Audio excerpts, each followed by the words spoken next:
Tapas Fleming here, tatlife.com. The core of what TAT really does for you. This is one of my favorite things to tell you.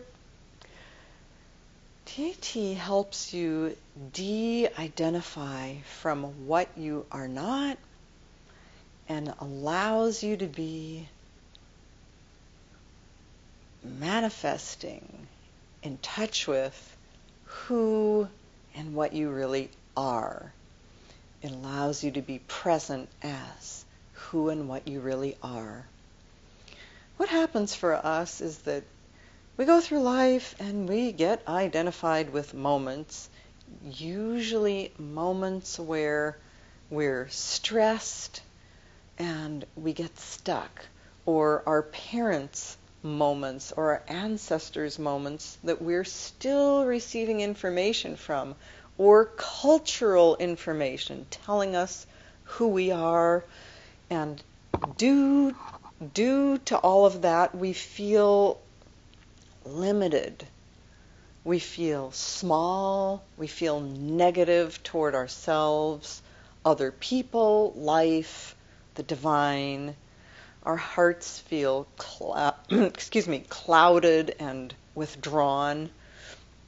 So what happens with TAT, wonderfully, is that we're no longer identified with any of those moments.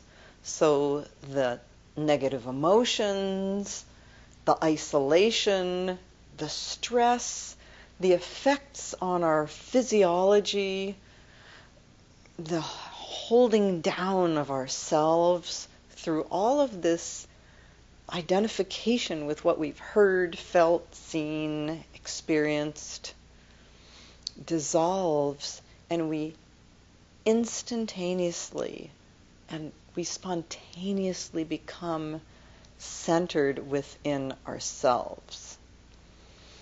It naturally gives birth to the compassion in our hearts for ourselves and for each other. It naturally gives us the ability to express more love, more energy, more of who we are in every aspect of our lives. That is the beauty of it. That's the core of what happens with TAT. And it happens in a way that's entirely effortless. So there you go. Thank you for listening, and looking forward to seeing you next time.